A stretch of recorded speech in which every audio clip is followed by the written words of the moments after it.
Can't quite believe we're meeting out here. We're gotten used to walking over to Silver Moon Hall whenever we go see you. Well, you're still welcome to go there whenever you want to see me. It's just, now that it's all over, I've decided to make some changes. Try and fit in with the Frost Moon Scions, like Llama suggested. The older generation are still timid around me. They don't dare get too close, and they bow their heads when I walk by. But things are much better with the children. I see more curiosity in their eyes. Hopefully, by the time the next Moon Prayer Night comes around, I can enjoy the festival with them as myself, without having to pretend that I'm only dressed up as the Moon Goddess. You'll do fine, Columbina. Paimon's sure they'll realize you're super nice once they get to know you better. You really think so? When we first met, you thought I was a little up in the clouds. We were just starting out then, come on! So Llama told you, huh? I'm only teasing. I know that I have you to thank for pulling me back down to solid ground. It feels good to finally stand firm on the earth where I was born. Oh, that's great!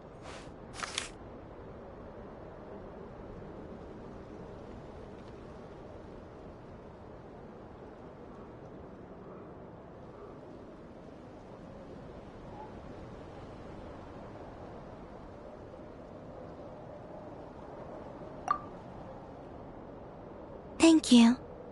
I'll make sure not to lose it this time. Well then, are you ready? Ether, what happened to our spaceship back then? Why did you leave? It's time to learn the truth at last. I'm ready as I'll ever be. Good. Then let me open the way for you.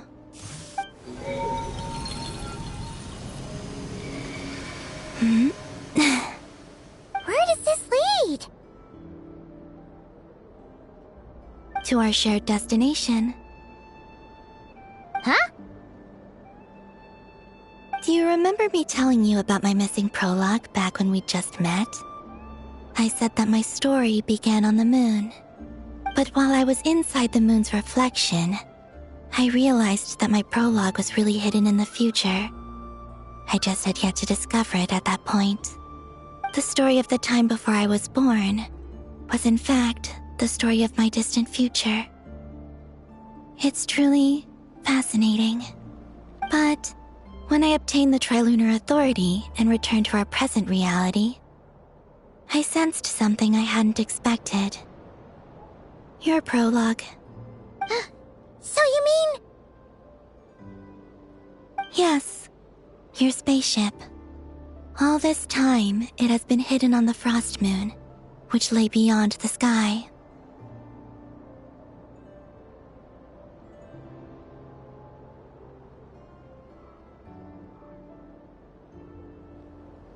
The great ruler of the firmament. The heavenly principles. Wait, them? Why would they do that? I don't know. Perhaps your ship contains something that is incompatible with Teyvat. Or something that cannot be known. Oh, did I pick a bad time to say this? I know it must have been hard to work up the courage to do this. Maybe I should have waited until you were on the moon, with no chance to back out. That would have been kind of mean, you know.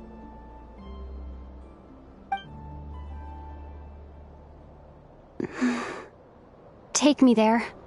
Oh? Whatever is hiding in that ship, it belongs to me and Ether. Those memories belong to us. No one else has the right to decide whether I should or shouldn't know about it. Not even the heavenly principles. Very well. Then let's go. You two take care, alright? And don't forget to come back soon! Rest assured, Paimon. We will. Traveler, after you. Thinking about the story that we'll find hidden on the moon? Yes. And hoping that it has a happy ending. Stories like that don't exist, you know? You don't believe in happy endings? I don't believe in endings.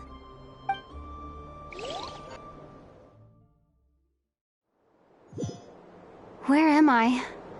This is the pathway I built between Teyvat and the Frost Moon. The moon is very far away from us, so it could be a long journey.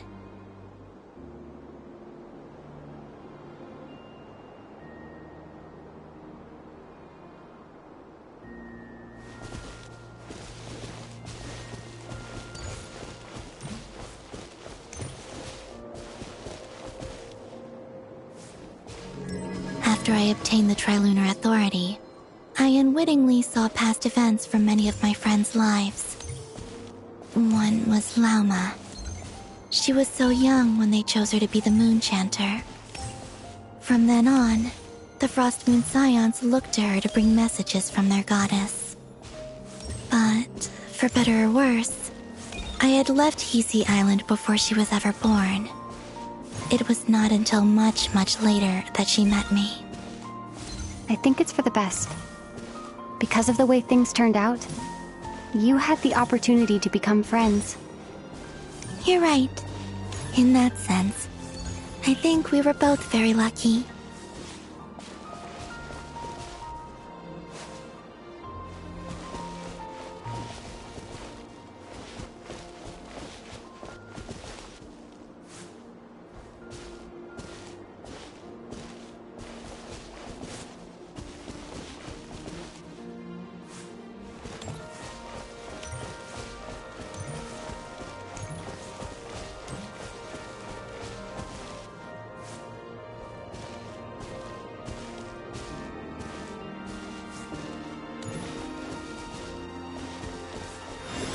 Oh, and about that mage, Nicole.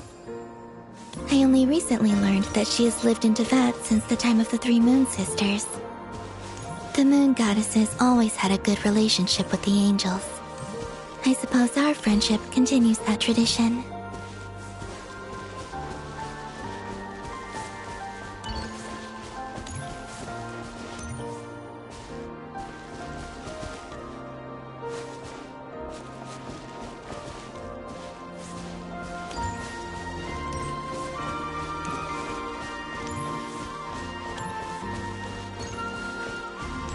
And then, there's Zandrone. I never knew that much about her, beyond the fact that she was created by someone called the Lord Artificer. She, too, suffered for a long time before joining the Fatui.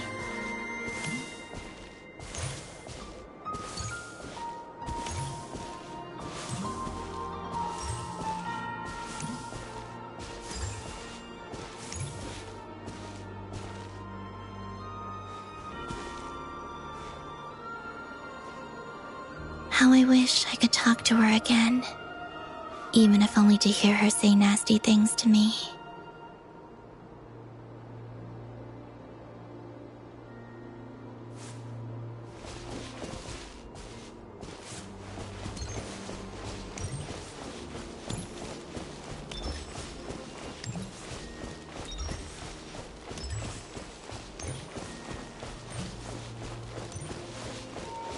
Also, I saw your sibling's story. I'm afraid I didn't see much. It seems that he rarely came to the surface, where the moonlight shines. But I did notice that back when you first set out on your journey, he would often appear nearby, gazing at you from afar with a guilty look in his eyes. Ether...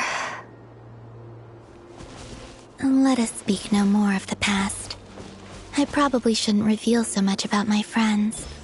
It's not my place. Let the moonlight carry us forth. We are very close now.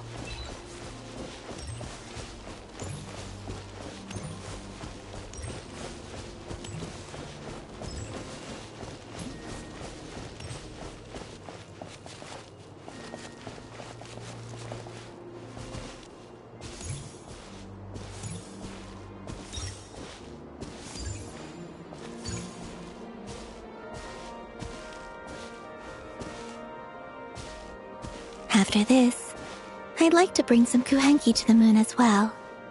If they're willing, of course. What about your other friends? Will you bring them to visit too? Certainly. But I'll need to tidy the place up first. This home hasn't received any guests in a long, long time.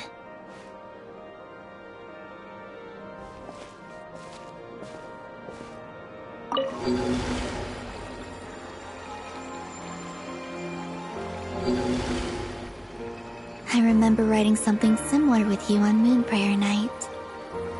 I believe it was called... Dodoko's Whirligig. Yes, that was it. You asked me if I was afraid to return to the moon, and I said that I was. The idea that I had gained something precious, only to lose it so quickly. That frightened me. But I'm not afraid anymore. Besides, this time, we're traveling together.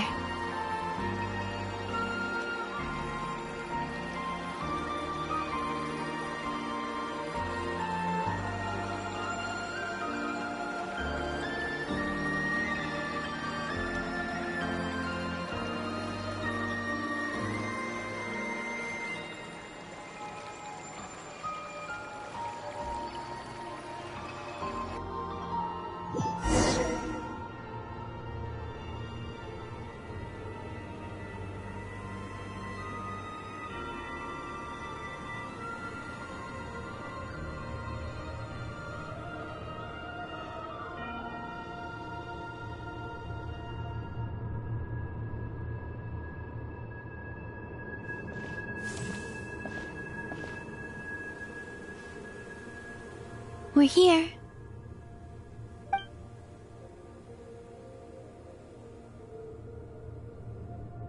Over there.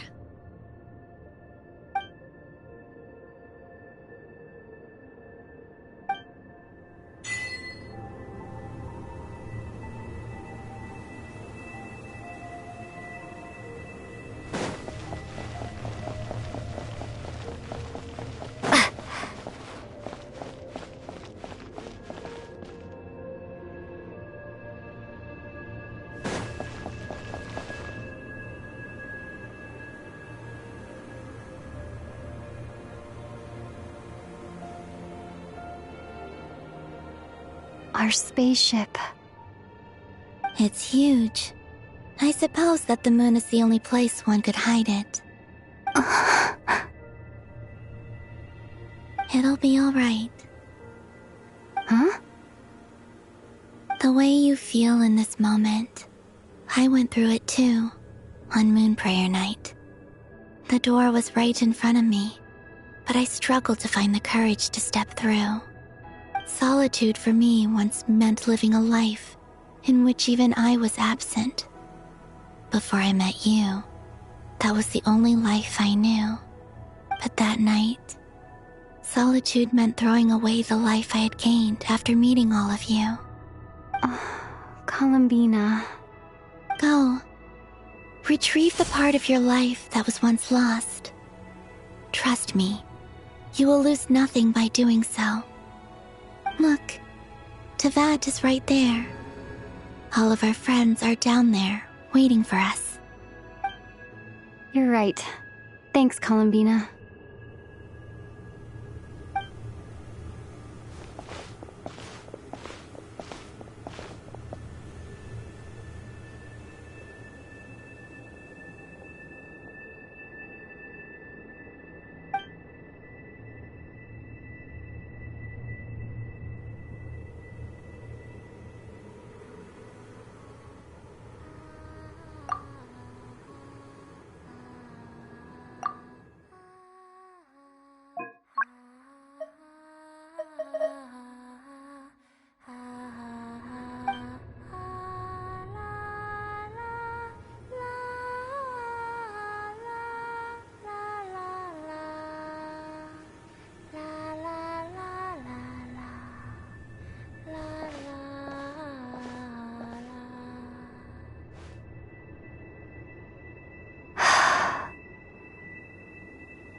Finished?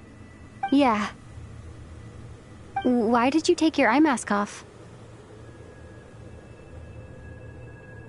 Well, since my return, I've decided to take more opportunities to see the world with my own eyes.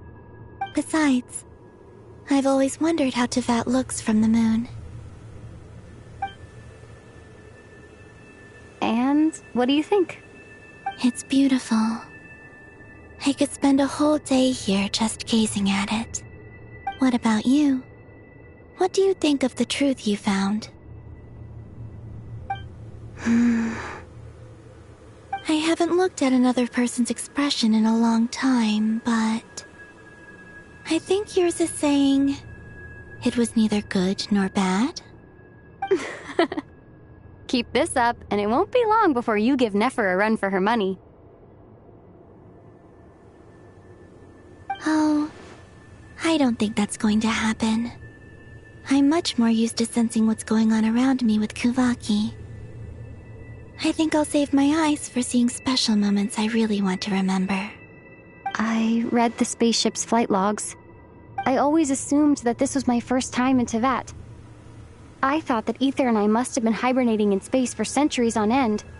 But the logs show that our spaceship flew over the skies of Teyvat once before. A long, long time ago.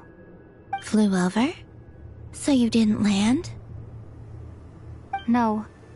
The ship barely came to a stop before flying on again. After that, it continued traveling through space for a long time. Some of the data is corrupted, but I suspect that it kept flying for thousands of years. It was only after that that the ship made a forced landing in Nodcry. When Ether found me, he came from outside the ship. Could this mean that he left the ship long before I did? Maybe even during our first pass over to Vat? Are you alright? Yes. I can feel that the truth is coming together, one small piece at a time. I remember Ether telling me that when he first arrived in Conria, he could not recall the past. So this might be something that even he doesn't know. Here, I made some space for you. Your mind must be racing, and this seems like the perfect place to relax and clear your head. Oh, wait, there's one more thing. What is it? Wait here a moment.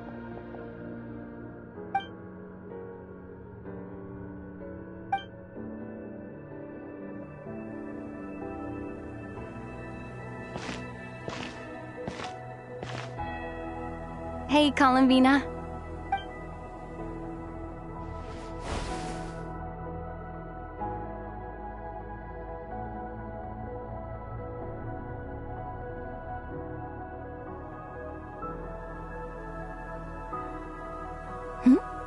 Is that a new outfit? An old one, technically. It's been in a cabinet inside the ship this whole time. It's a matching pair with Ether's. He's always liked this set more. Huh. I don't think there's a huge difference. Really? Yes, it's still the same you. You're the same person, no matter what clothes you wear. Only Columbina would make an observation like that. Traveler, do you consider Tevat your home? Home is wherever Ether is. But then, after all the time I've spent here and everything I've been through... Yes, I'd say it's my home. Would you change your answer if Tevat changed appearance? I mean, if the truth about Tevat turned out to be different than what you thought. I don't know. But I don't think so. The truth is not what matters most to me about Tevat.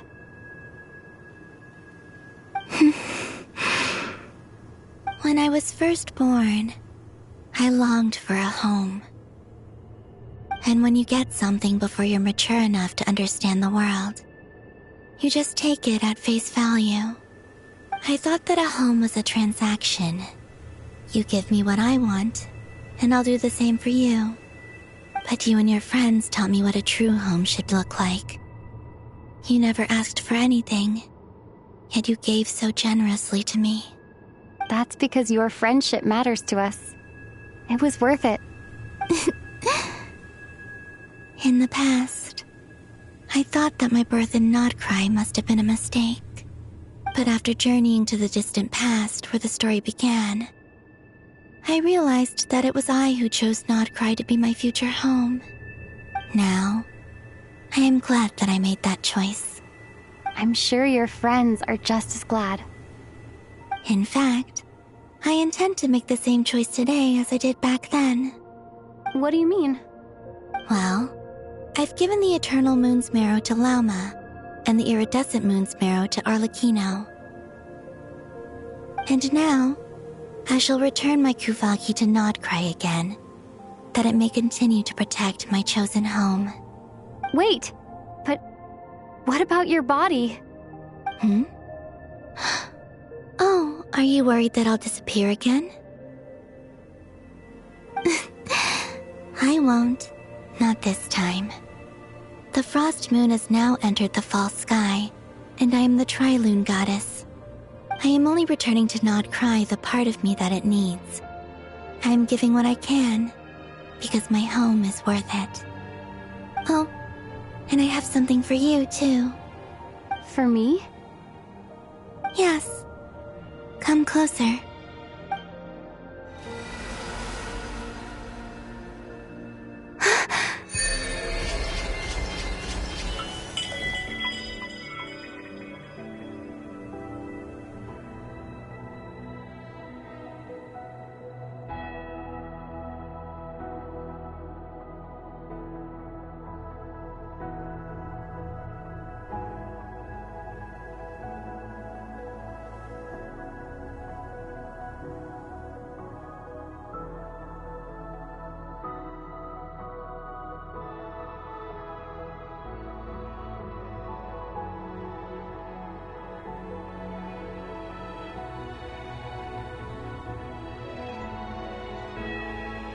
What was that?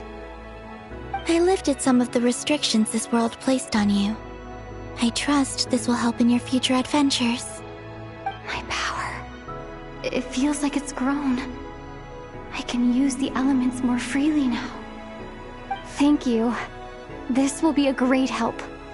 You're welcome. I see you as family, and after everything you've done for me, In fact, no. It's not because I owe you. It's because you're worth it. Here, this flower is for you.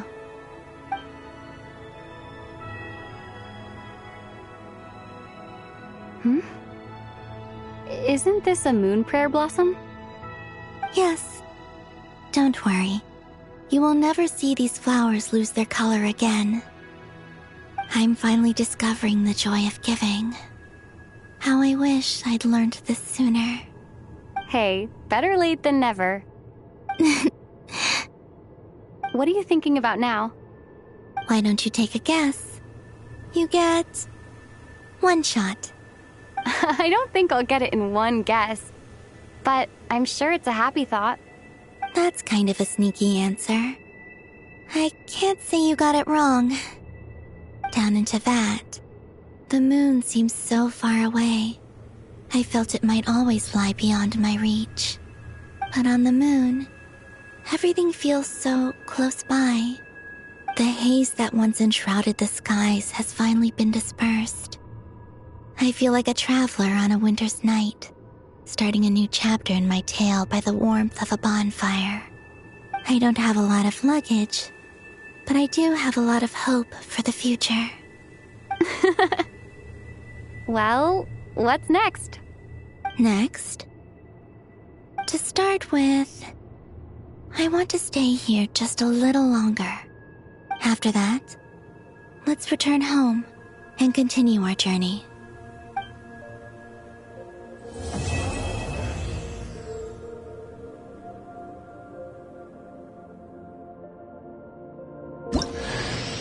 These clothes bring back so many memories.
I heard Aunt Alice tell a very scary and painful story.